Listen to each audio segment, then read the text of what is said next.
Et salut tout le monde, c'est Amine, on se retrouve aujourd'hui pour une toute nouvelle vidéo. Et aujourd'hui c'est le 5e épisode du Dinolab. Et comme l'a suggéré Feto dans les commentaires du dernier épisode, nous allons parler du Pachycéphalosaure. Donc le Pachycéphalosaure était un dinosaure herbivore qui a vécu au Crétacé, dans ce qui est aujourd'hui l'Amérique du Nord. Il pouvait atteindre environ jusqu'à 5 mètres de long et 1,50 m de hauteur. Et c'était un ornithichien de la famille des Pachycéphalosaurides. Si vous ne savez pas ce que c'est qu'un ornithichien, je vous invite à aller voir ou bien revoir le premier épisode du Dinolab qui est juste ici où j'explique tout ça. Donc le nom extrêmement compliqué du Pachycéphalosaure veut en fait dire lézard au crâne épais. Car en effet tout ce qu'on connaît de ce dinosaure vient d'un crâne retrouvé aux États-Unis et de quelques fossiles de la même famille. Et ce crâne-là avait la particularité d'avoir un dôme épais de 25 cm. On a longtemps cru qu'il était utilisé lors de combats comme ceux des mouflons d'aujourd'hui, mais cette hypothèse a été réfutée car la structure du dôme ne permet pas d'amortir les chocs et sa forme ronde pouvait dévier les coups et engendrer des blessures très graves au niveau du cou des deux adversaires. Une théorie est que les pachycéphalosaures se donnaient des coups grâce aux cornes qu'ils avaient à l'arrière de leur crâne, ce qui expliquerait leur usure chez certains spécimens.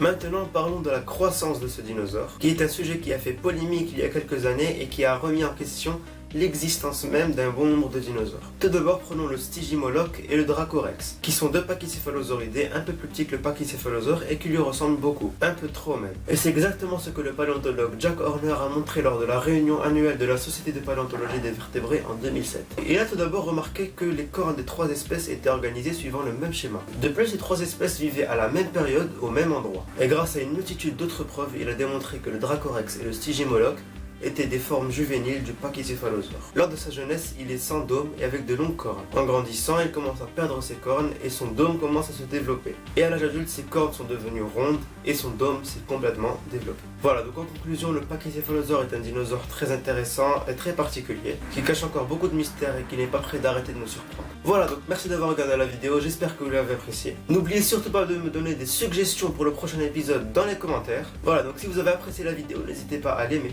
commenter et partager. Et surtout à vous abonner. Merci beaucoup. Ciao tout le monde.